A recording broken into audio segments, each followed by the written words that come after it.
Atos, capítulo 10, vamos ler do verso 34 ao verso 35 de Atos, capítulo número 10. Atos 10, verso 34 e verso 35. A palavra de Deus diz: então falou Pedro dizendo: reconheço por verdade que Deus não faz acepção de pessoas. Pelo contrário, em qualquer nação, aquele que o teme e faz o que é injusto, lhe é aceitável. Amém. Louvado seja o teu nome, Senhor, pela tua palavra e pela oportunidade que o Senhor nos dá de mais uma vez neste dia estarmos reunidos em teu nome para ouvir tua voz. Nosso coração se abre nesse momento para receber a tua palavra. É nela que estamos interessados, não nas doutrinas de homens, não nas filosofias do mundo, mas na palavra que procede da tua boca, que nos alimenta, que nos dá direção, que nos revela a verdade, que nos liberta. Fala ao nosso coração, Pai, essa noite. Fala ao coração de cada um dos teus filhos que entrou neste lugar, para que a tua voz ouvida por nós faça diferença na nossa atitude, nas nossas decisões. Toca nos corações pela tua palavra, eu te peço. E usa a minha vida como um instrumento teu. Dá-me a unção e o poder do Espírito Santo para que eu possa ministrar tua palavra, Senhor. Eu oro por isso em nome de Jesus. Amém.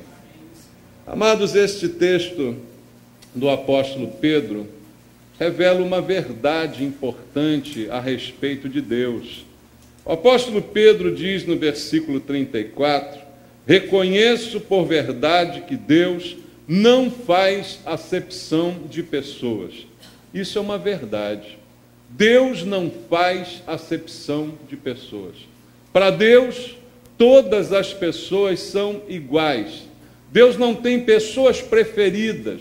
Deus não acha algumas pessoas melhores, mais qualificadas do que outras. Para Deus, todas as suas criaturas são iguais. Não há esta diferenciação. E o que será que isso realmente significa para nós? Você já parou para pensar nisso? Todos são iguais diante de Deus. Mas quando olhamos para o mundo que nos cerca, a gente vê que essa realidade não é bem vivida nesse mundo. Por quê? No mundo há diferenças, né? As pessoas fazem diferenças umas das outras. As pessoas se dividem em grupos, em classes, em raças, e muitas delas acham que um grupo é superior ao outro, e isso é o que acontece no mundo em que a gente vive. Nós vivemos numa sociedade que muitas vezes, até de forma disfarçada, assume essas diferenças entre as pessoas. Mas para Deus, as coisas não são assim. Podemos nós, seres humanos, diferenciar de qualquer maneira, com qualquer critério que a gente queira, mas para Deus não há a menor diferença. Aos olhos de Deus, não existe casta, não existe classe, não existe raça, não existe coisa alguma disso. Todos os homens, todas as pessoas são iguais e têm diante da parte de Deus as mesmas oportunidades, têm os mesmos direitos e têm também os mesmos deveres. Entender essa igualdade é importante para nós nos situarmos como seres humanos. Veja, não há grupos, como eu disse. Para Deus todos são iguais. Mas isto é, por um lado, muito bom, mas por outro lado, até um problema. Porque, como eu disse, os direitos são iguais. Mas, em contrapartida, os deveres também são iguais. Se temos os mesmos direitos, temos também os mesmos deveres. E toda a humanidade é vista de uma mesma forma por Deus, como disse o apóstolo Pedro: reconheço por verdade que Deus não faz acepção de pessoas. Por quê, amados? Porque há vários versículos na Bíblia que vão afirmar que nós somos todos iguais. Eu costumo dizer aqui, no meu jeito popular de falar, que nós somos todos farinha do mesmo saco, irmãos. Todos somos iguais, não importa o que aconteça, a igualdade é plena. E a Bíblia coloca para nós que no pecado, toda a humanidade está em igualdade também. Veja, não há ninguém que não peque, não há ninguém que não tenha pecados. Pecado é um problema que atinge a todos igualmente. E a Bíblia afirma isto. Eu quero ler com você alguns textos. Romanos capítulo 3, versículo 23, é o mais conhecido a respeito deste assunto. Romanos 3, 23, a palavra de Deus diz textualmente: pois todos pecaram e todos igualmente carecem da glória de Deus. Veja, quando Paulo diz todos, ele está dizendo todos. E todos inclui todo mundo, em qualquer instância, de qualquer jeito, de qualquer maneira. Todos pecaram. E todos são igualmente carentes, precisam, necessitam, carecem da glória de Deus que lhes foi tirada por causa do pecado. Deus criou o homem à sua imagem e à sua semelhança. Mas no pecado todos pecamos e nos afastamos de Deus. E perdemos a imagem e semelhança de Deus. E agora estamos carentes da restauração desta imagem, que é a glória de Deus em nós. Por isso Paulo diz que estão carentes, necessitados, destituídos da glória de Deus, porque já não somos mais a imagem de Deus, porque agora pecamos. E no pecado somos todos iguais. Embora alguns pecados de uns ou de outros tenham consequências maiores ou menores, no pecado todos somos iguais e carentes da glória de Deus, como afirma a palavra do Senhor. Outra afirmação está no livro de Eclesiastes, no capítulo 7, no versículo 20. Quero ler contigo Eclesiastes, capítulo 7, versículo número 20. A palavra de Deus diz: não há homem justo sobre a terra que faça o bem e que não peque. Afirmação direta da palavra de Deus. Não há um homem sequer justo na face da terra que apenas faça o bem e que nunca cometa um pecado. Então apenas um pecado evidencia a minha injustiça. Então não há um justo sequer, não há ninguém que possa dizer que não pecou ou não é capaz de pecar ou que não peque. Não há ninguém que possa se afirmar justo ou se considerar justo, porque todos somos iguais diante de Deus, debaixo do pecado, do mesmo problema que assola a humanidade. E aos olhos de Deus, todos são igualmente desviados dos seus caminhos. Leia comigo o Salmo número 14, no versículo 2 e no versículo 3 do Salmo número 14. Salmo 14, verso 2 e 3 diz assim: do céu olha o Senhor para os filhos dos homens, para ver se há quem entenda, se há quem busque a Deus. E o que Deus vê quando olha? Todos se extraviaram e juntamente se corromperam. Não há quem faça o bem, não há nem um sequer, diz a Bíblia. Deus olha buscando alguém, mas a própria Bíblia responde que ninguém ele encontra. Então não há acepção de pessoas, porque todos somos farinha do mesmo saco. Temos a mesma natureza pecaminosa, capaz de pecar. Todos nós estamos neste mesmo patamar da natureza humana. E não há um só que seja justo, não há um só que possa dizer que não comete pecado. Mas o ser humano, para piorar ainda mais sua situação, apesar do que diz a Bíblia nessas afirmativas, quantas são as pessoas que eu conheço, que talvez você conheça, que dizem assim: eu não tenho pecado, eu sou uma pessoa boa, eu sou uma pessoa muito correta, eu sou muito justo, eu falo sempre a verdade. Você já ouviu gente dizendo isso? As especialmente quando você fala de pecado e prega sobre Jesus como aquele que perdoa o pecado. A pessoa diz: mas perdoar de mim?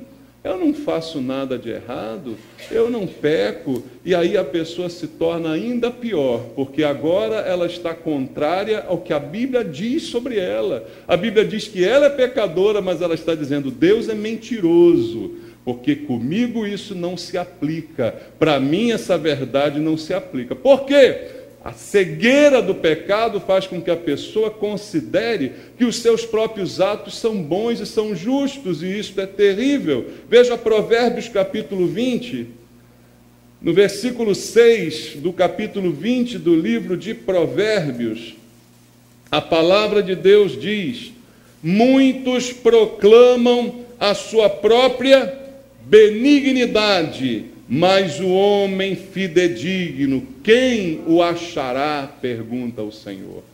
Propagando, proclamando, fazendo propaganda de si mesmo, nós vemos muitas pessoas fazendo propaganda de si mesmos. Somos bons, somos justos, somos caridosos, fazemos o bem, fazemos isso, aquilo, somos muito justos. Mas a Bíblia questiona. Ela questiona o homem fidedigno, quem o achará? Não há um sequer, segundo diz a Bíblia. Não há um que escape dessa natureza humana que nos persegue desde a criação. Então, quando Pedro diz Deus não faz acepção de pessoas, isso é verdade. Porque no pecado somos todos iguais. Mas há um outro fator no qual também somos iguais. Eu disse nos direitos, mas também nos deveres. Se no pecado somos iguais, na responsabilidade diante do pecado, também somos todos iguais. Não há alguns que sejam mais ou menos responsáveis pelos seus atos diante de Deus. Todos igualmente são responsáveis por seus atos. Então, na responsabilidade por eles, também somos todos iguais diante de Deus. E a Bíblia diz para nós em Romanos, vamos ler carta de Paulo aos Romanos, capítulo número 14, versículo número 10 até o versículo 12. Diz assim: tu, porém, porque julgas teu irmão, e tu, porque desprezas o teu? Pois todos compareceremos perante o que, irmãos? O tribunal de Deus, como está escrito: por minha vida, diz o Senhor, diante de mim se dobrará todo joelho, e toda língua dará louvores a Deus. Assim, pois, cada um de nós dará contas de si mesmo a Deus. Mais uma prova da igualdade. Agora, da responsabilidade. No pecado iguais, mas na responsabilidade pelo pecado também iguais. Porque todos comparecerão diante do tribunal de Deus. Todos os joelhos se dobrarão diante desse mesmo tribunal. No pecado iguais, na responsabilidade também iguais. Todos seremos requeridos da mesma maneira pelos nossos atos e pela responsabilidade por eles. Então, amados, é para pensar. É bom que todos sejam iguais? Sim, é bom. Mas isso também traz uma responsabilidade. Mas Deus também, na sua justiça infinita, dá também a todo ser humano as mesmas oportunidades. Todos têm da parte de Deus as mesmas oportunidades. Talvez você diga: pastor, mas não é isso que eu vejo. Eu vejo algumas pessoas que parecem que nasceram para se dar bem, e ao passo que parece que outras nasceram para se dar mal. Por que você está olhando dessa forma? Porque você está olhando apenas para o aspecto material. Você está olhando apenas para esta questão. Você não está olhando para o sentido espiritual daquilo que eu falei. No sentido espiritual, todos têm a mesma oportunidade diante de Deus, amados. Porque Deus é justo. Em Deus não há nenhuma injustiça, e a Bíblia afirma isso. Veja o que diz João, capítulo 3, versículo 16, o verso que todo mundo sabe de cor.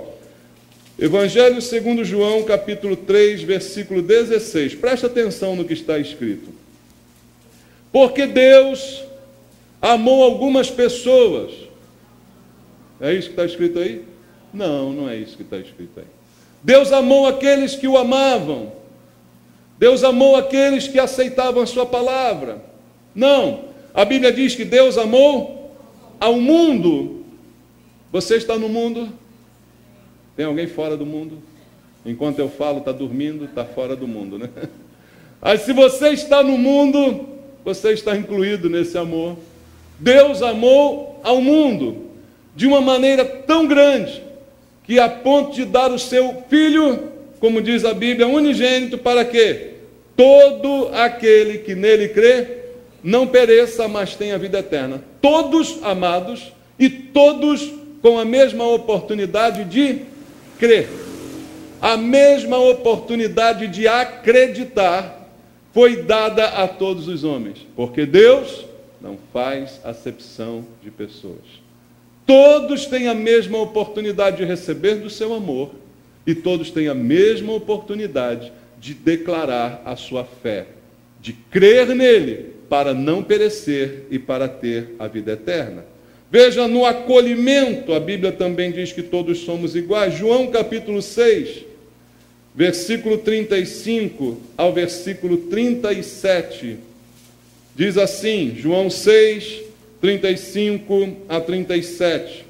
Declarou-lhes, pois, Jesus: eu sou o pão da vida, o que vem a mim jamais terá fome, e o que crê em mim jamais terá sede. Porém, eu já vos disse que, embora me tenhais visto, não credes. Todo aquele que o Pai me dá, esse virá a mim, e o que vem a mim, de modo nenhum o lançarei fora. Todos são acolhidos. Qualquer um que vier a ele será acolhido por ele, como diz o texto bíblico. Mas há um grupo, versículo 36 diz: eu já vos disse que, embora me tenhais visto, não credes. A oportunidade de crer é dada a todos. O amor de Deus é distribuído a todos.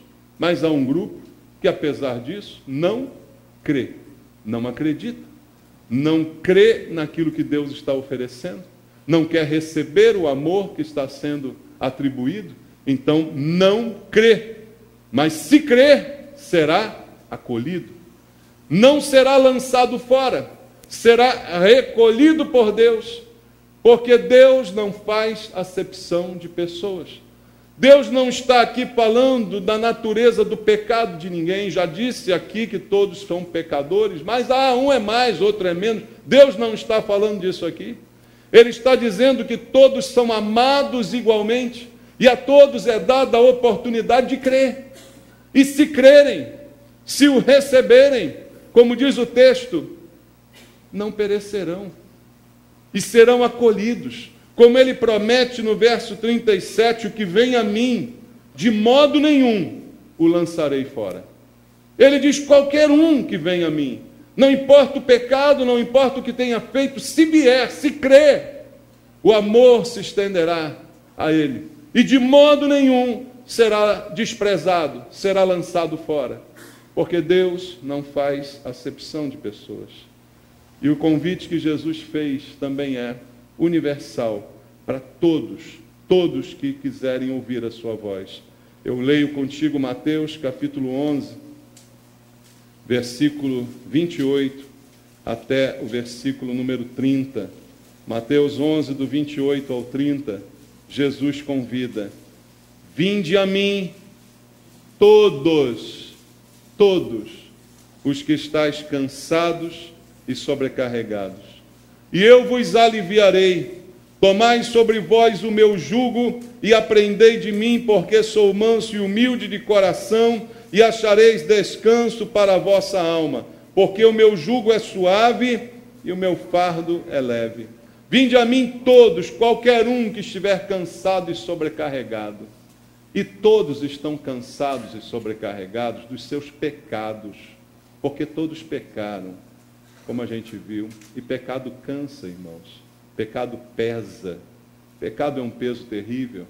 E Jesus disse: qualquer um que estiver cansado, que estiver sobrecarregado do seu pecado, pode vir a mim. Pode vir. E pode vir e aprender de mim. E pode vir e deixar aqui esse peso e tomar o meu jugo. Mas ele diz: o meu jugo, ele é suave. O meu fardo é leve.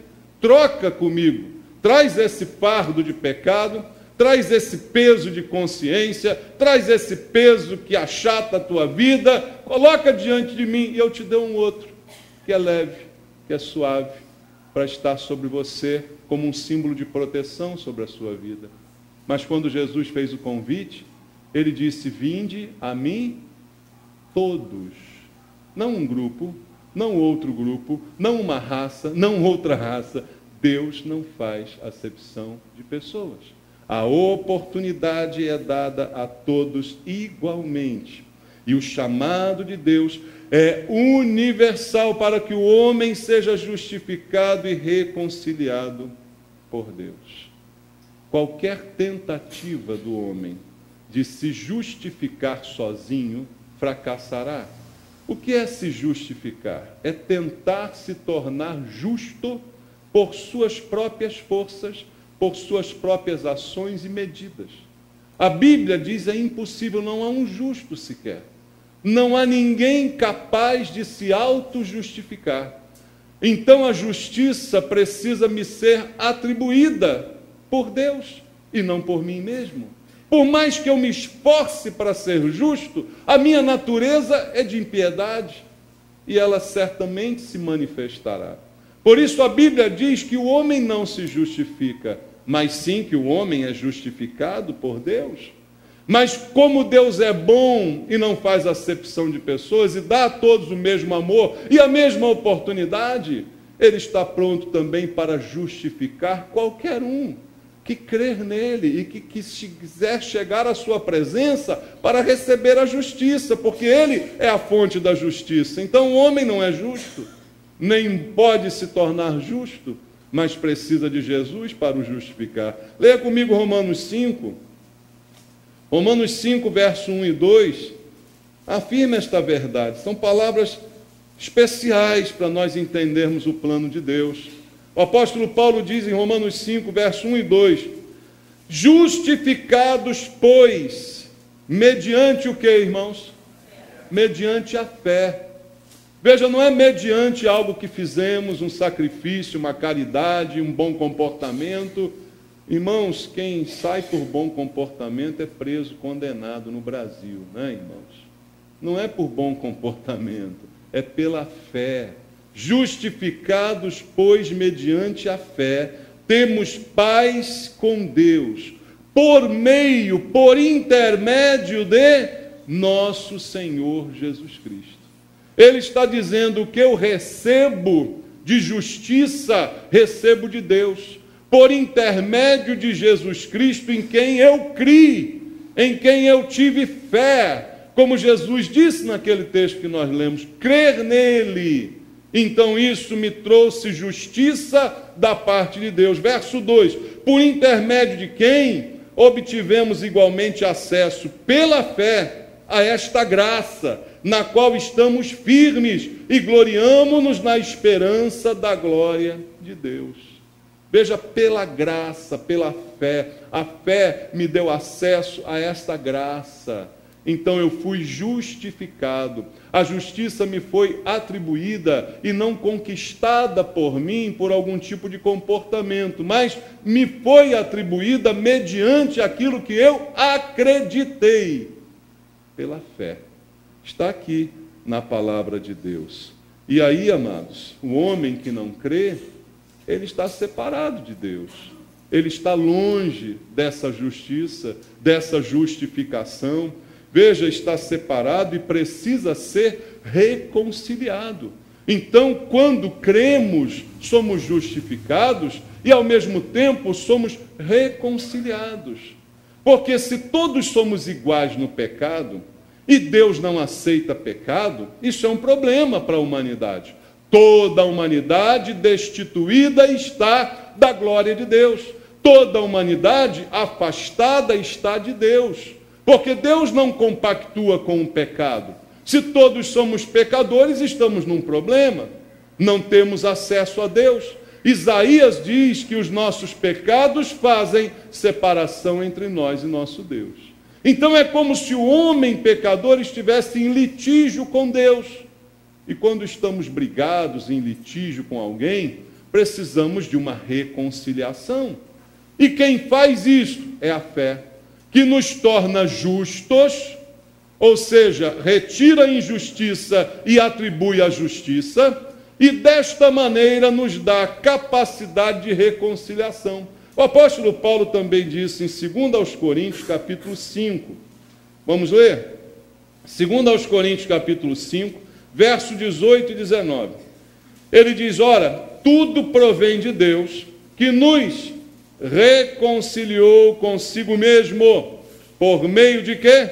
De Cristo, e nos deu o ministério da reconciliação, a saber, que Deus estava em Cristo, reconciliando consigo o mundo, não imputando aos homens as suas transgressões, e nos confiou a palavra da reconciliação.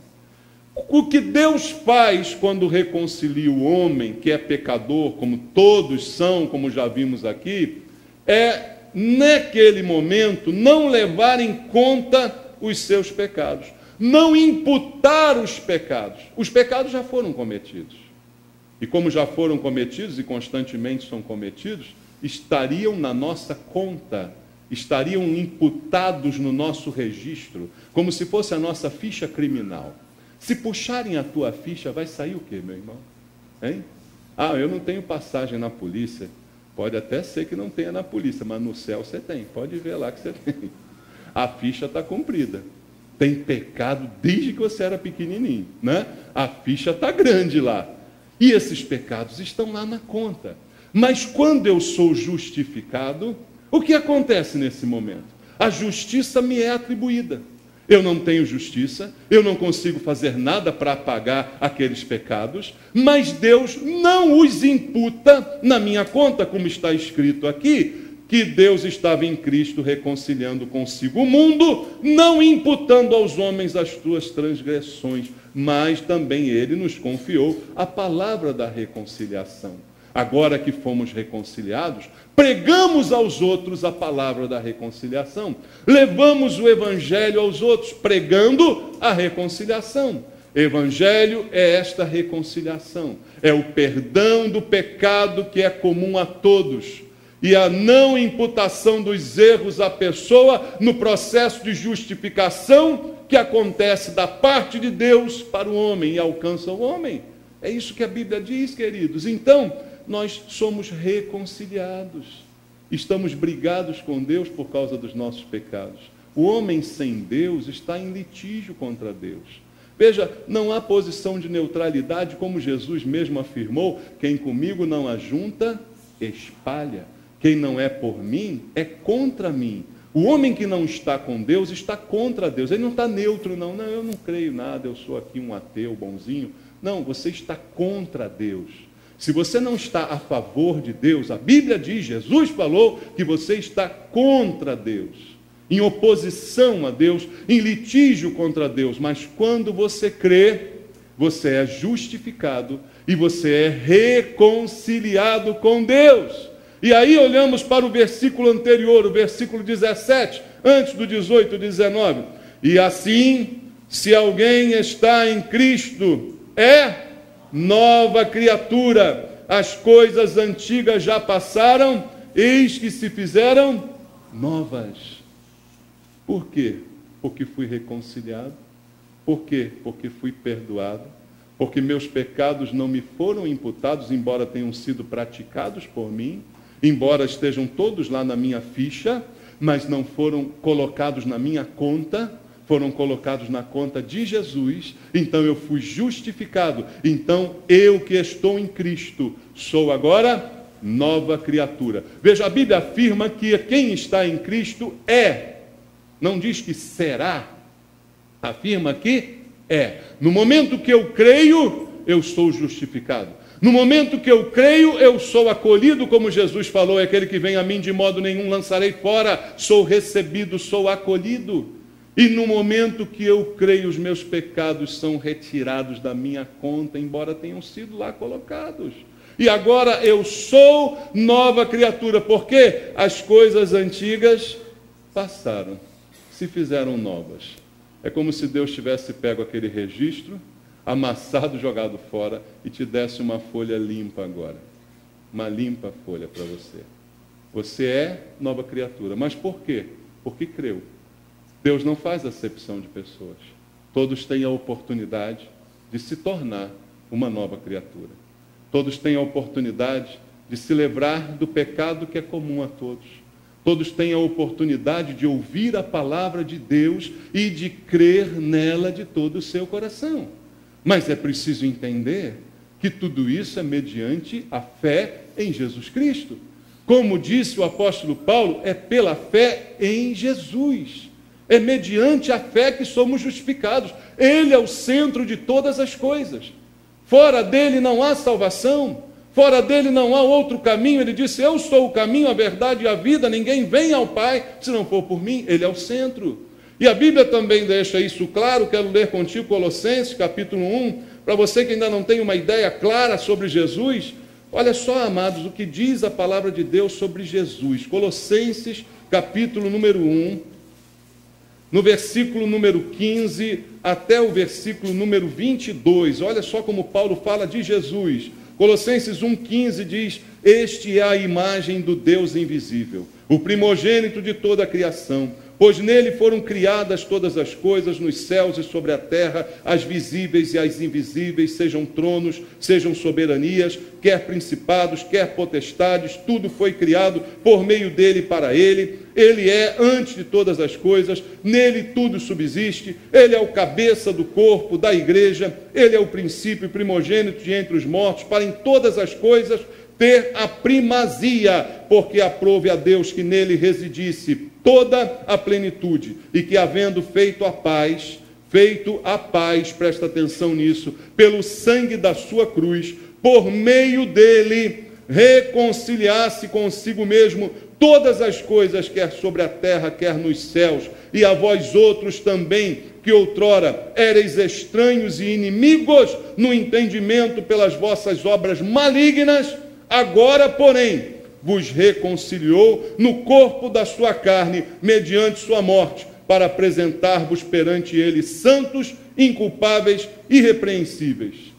Veja como Paulo diz, todos nós éramos assim, inimigos de Deus, estranhos, pelo entendimento, pelas nossas obras malignas, por tudo aquilo que fizemos, e é comum a todos, todos pecaram, mas ele nos reconciliou pelo sangue da cruz.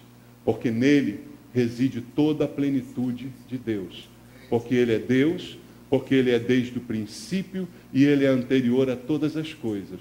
E porque ele é o único Senhor e Salvador. O que eu preciso fazer é reconhecê-lo como tal. É confessá-lo desta maneira, para receber paz, para receber perdão, reconciliação e para que meus pecados não sejam mais imputados a mim. E essa oportunidade é dada a todos de forma igual. Deus não faz diferença entre homens. Os homens é que se diferenciam diante de Deus por não temê-lo e por não crerem nele. Veja, todos são iguais, tanto nos direitos quanto nos deveres. Mas nós nos diferenciamos uns dos outros. No momento em que alguns de nós creem, outros decidem não crer. Aí é estabelecida a diferença. Deus dá a todos a mesma oportunidade, mas no momento em que não tememos a Deus e não cremos nele, nós é que nos diferenciamos diante dele. Nós é que fazemos essa diferença. E, amados, a Bíblia diz que o tempo da decisão é cada vez mais curto. Eu quero ler contigo Apocalipse, capítulo 14, versículo número 6 e versículo número 7. Apocalipse 14, versos 6 e 7, diz assim: Vi outro anjo voando pelo meio do céu, tendo um evangelho eterno para pregar aos que se assentam sobre a terra, e a cada nação e tribo e língua e povo. Evangelho é para todos, para qualquer um. Dizendo em grande voz: temei a Deus e dai-lhe glória, pois é chegada a hora do seu juízo. Adorai aquele que fez o céu, a terra e o mar, e as fontes das águas. Isso acontecerá um dia, em que o juízo se manifestará. Então a decisão que cada um de nós deve tomar tem que ser antes desse dia. E esse dia está cada vez mais próximo, queridos. O dia do juízo e da decisão está cada vez mais próximo. Então, a hora de fazer diferença é agora. A hora de crer para ser acolhido é agora.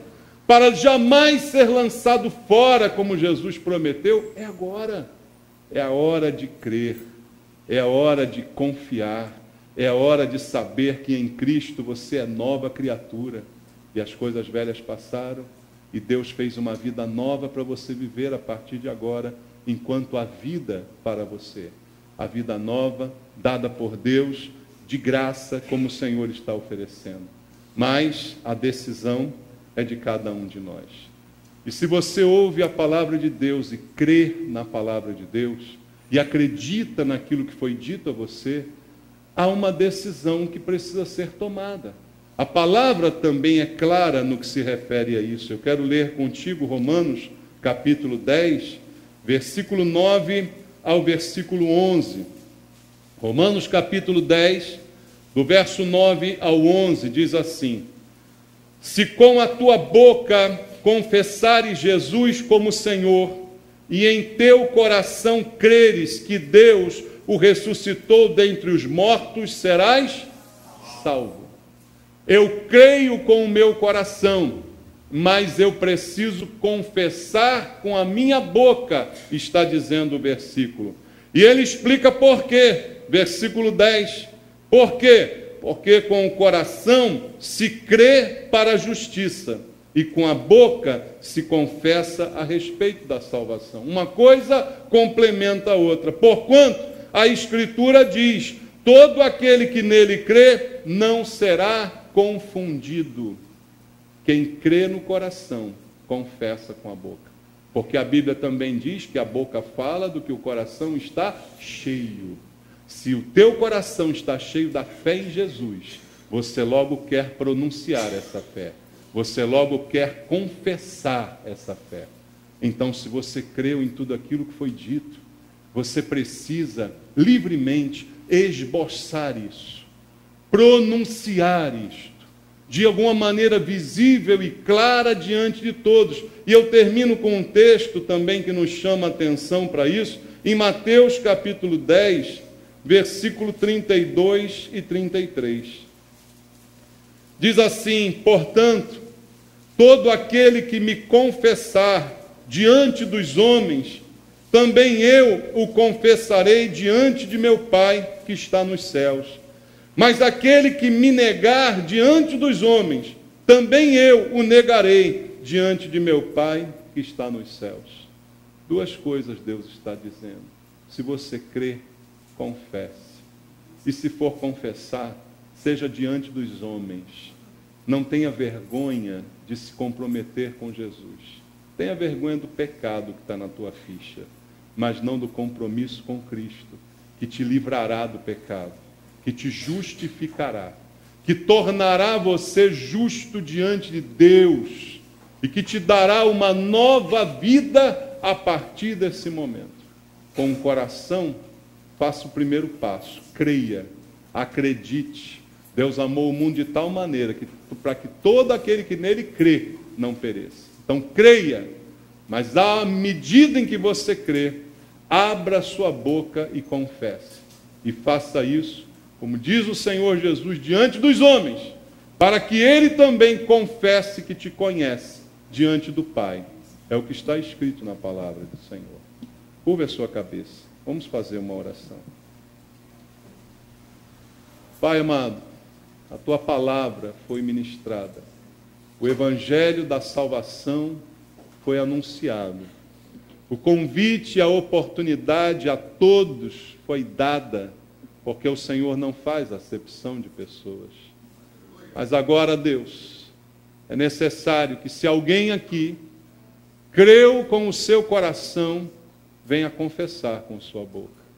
Se alguém aqui ainda não fez isso, Pai, diante dos homens é necessário que seja feito. Não porque eu estou dizendo, mas porque tua palavra está requerendo isso de nós. Porque da mesma forma que somos iguais no pecado, Pai, temos também o direito igualmente à salvação no momento em que nos comprometemos publicamente com o Senhor. Pai amado, se há alguém nesse lugar que precisa fazer isso, toca nesse coração agora, em nome de Jesus. Há alguém na igreja que quer confessar Jesus como Senhor e Salvador? Levante a sua mão onde você está, para que eu possa orar com você. Há alguém aqui essa noite que quer publicamente se comprometer com Jesus e dizer: não tenho vergonha de crer em Cristo? Levante a mão onde você está, para que a gente possa orar por você. Há alguém? Não? Vamos então agradecer ao Senhor pela palavra que nos foi ministrada. Pai, obrigado pelo entendimento que o Senhor tem nos dado, pelo entendimento de que tu não fazes acepção de pessoas e que é por isso que estamos aqui agora, Pai, na tua presença, porque cremos e fomos resgatados e reconciliados contigo. Por cada filho teu nesse lugar, eu te agradeço pela obra tremenda de reconciliação e salvação que o Senhor já operou na vida dos teus filhos, Pai. Obrigado, Senhor, por tudo que tens feito e por tudo que ainda hás de fazer antes da tua vinda. Oramos, te agradecemos em nome de Jesus. Amém. Graças a Deus. Vamos louvar o Senhor. Enquanto nós louvamos, quero chamar os irmãos que vão se batizar. Nós podemos trocar de roupa.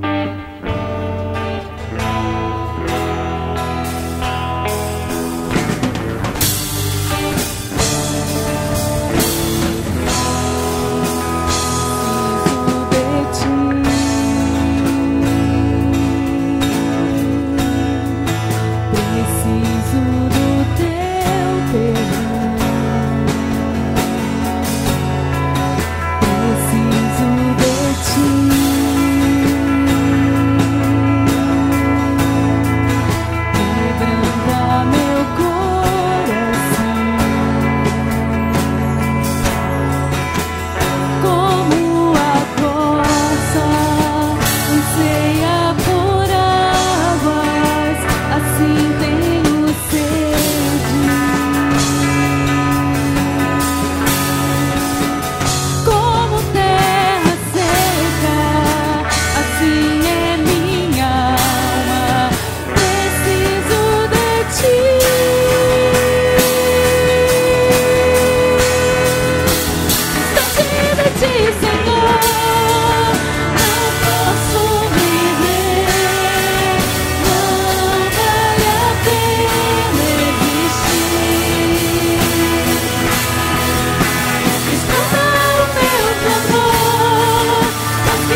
Glória a Deus. Deus é bom. É nele que está a salvação. E nós precisamos dele, como foi aqui anunciado essa noite. E louvado seja Deus pela vida do Jonathan, que está aqui comigo, que fez essa boa confissão já num dos cultos, rendeu sua vida a Jesus, mas agora está nas águas do batismo, obedecendo a ordem que nos deu Jesus. O batismo é uma ordem, não é um pedido, uma concessão, é uma ordenança. Jesus disse: quem crer e for batizado, então é preciso crer, depois ser batizado, confessando sua fé publicamente, se comprometendo com Cristo, e todo o símbolo envolvido nessa cerimônia, mergulhar nas águas para simbolizar o sepultamento dessa velha natureza de pecado que falamos hoje na palavra, para depois sair das águas num símbolo de ressurreição para uma nova vida, ficha limpa diante do Senhor. Quem está em Cristo é nova criatura. As coisas velhas passaram e se fizeram novas. E começa agora para o Jonathan, também para o Tiago, daqui a pouco. Mas como eu sempre faço nesse momento, eu dou a oportunidade àquele que está se batizando de, com sua própria boca, confessar Jesus como seu Senhor, como seu Salvador. Amém? Boa noite, igreja, paz do Senhor. Reconheço que sem Jesus eu não sou ninguém, e eu sei que Ele é meu único Salvador. Por isso eu estou enterrando hoje a minha velha criatura para viver a nova criatura em Cristo. Em nome de Jesus. Amém. Glória a Deus.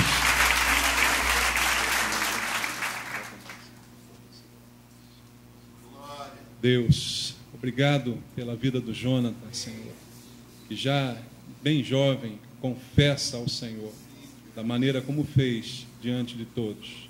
Que essa confissão seja eterna em sua vida, para que até o fim ele possa estar em compromisso contigo. Hoje começa a sua nova vida, e eu o sepulto nestas águas, para que ele saia daqui ressurreto com Cristo para uma nova vida contigo. E por causa da confissão que ele fez diante da igreja, eu posso batizá-lo em nome do Pai, do Filho e do Espírito Santo. Amém.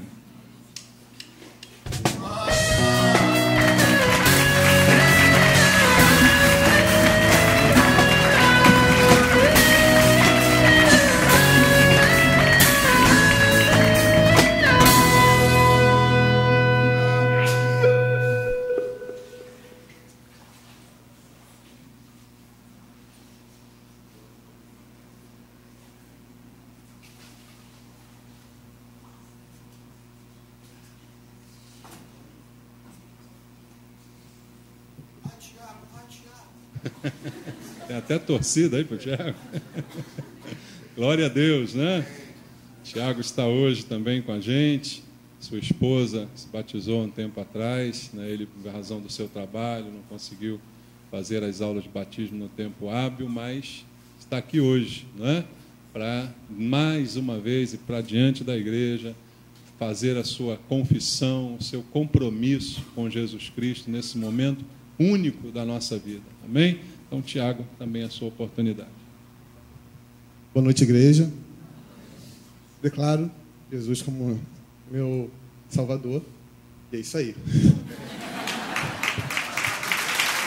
Amém.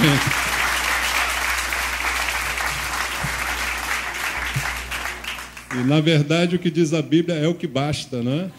É o que basta. Não são palavras, mas verdades, né? Então, essa é a confissão boa que todos devem fazer para que possam receber, né, de Deus gratuitamente aquilo que Ele oferece: salvação, justificação, perdão e nova vida com Jesus. Para isso também Tiago está aqui. Vamos orar. Deus querido, eu te agradeço pela vida do Tiago, por essa confissão que ele fez diante da igreja e por aquilo que está no seu coração. Esse compromisso contigo que é irrevogável, Pai. Que ele possa, a partir de hoje, ao sair destas águas, sair uma nova criatura, uma nova vida pela frente, cheia de tudo aquilo que o Senhor preparou para ele, Pai. E por causa da sua confissão, eu, como ministro do Evangelho, o batizo em nome do Pai, do Filho e do Espírito Santo. Amém.